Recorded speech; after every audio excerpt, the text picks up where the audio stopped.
September 12, 2024, 7:51 a.m. The percentage of U.S. residents who were foreign-born last year grew to its highest level in more than a century, according to figures released Thursday from the most comprehensive survey of American life. The share of people born outside the United States increased in 2023 to 14.3% from 13.9% in 2022, according to estimates from the U.S. Census Bureau's annual American Community Survey, which tracks commuting times, internet access, family life, income, education levels, disabilities, military service, and employment, among other topics.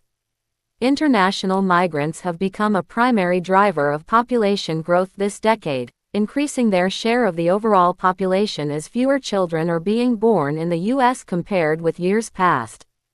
The rate of the foreign-born population in the United States hasn't been this high since 1910, when it was 14.7%, driven by waves of people emigrating in search of a better life. We knew that here you can have savings, live well.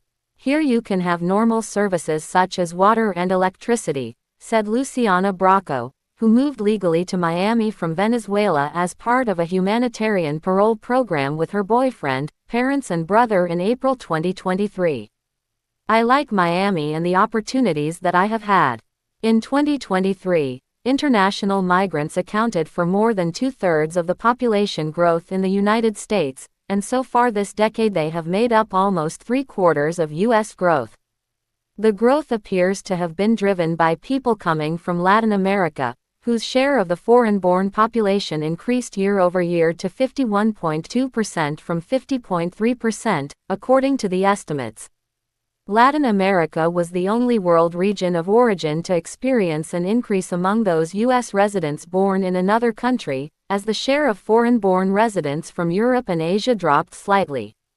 Nicole Diaz, a Venezuelan opposition activist, left after receiving threats to her life and lived in Peru and Ecuador before moving to the Miami area legally in February 2023 with her husband and 9-year-old daughter. Diaz described herself as 100% happy, living in South Florida, where they pay $2,300 a month for a two-bedroom apartment. After being in different countries, working here is relaxed, despite the language, Diaz said. But housing is very expensive, and we have been evaluating moving to another state because here all the salary goes for the rent. Among the states with the largest year-over-year bumps in the foreign-born population was Delaware, going to 11.2% from 9.9%, Georgia, to 11.6% from 10.7%, and New Mexico, to 10.2% from 9.3%. The share of the foreign-born population dropped slightly in Washington, D.C., Idaho, Iowa, Maine, Minnesota, Montana, North Dakota and Oregon. The Census Bureau figures don't distinguish whether people are in the United States legally or illegally. Illegal immigration has become a top issue in the 2024 presidential race, even as illegal border crossings from Mexico plunged this summer after reaching a record last December. The rate of U.S. residents who identify as Hispanic, no matter what race, jumped last year to 19.4% from 19.1% in the previous year, according to the survey. At the same time, those who identify as non-Hispanic white alone dropped from 57.7% to 57.1%. The share of U.S. residents who identify as Black alone dropped slightly, from 12.2% to 12.1%, and it increased slightly for those who identify as Asian alone from 5.9% to 6%. Residents in the United States continued to get older, with the median age increasing from 39 in 2022 to 39.2 in 2023. The nation's aging is taking place as a majority of baby boomers have become senior citizens and millennials are entering middle age.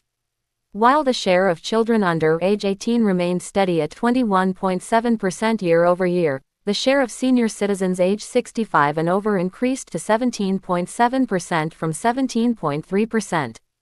Meanwhile, a post-pandemic bump in working from home continued its slide back to pre-COVID-19 times, as the share of employees working from home dropped last year to 13.8% from 15.2% in the previous year.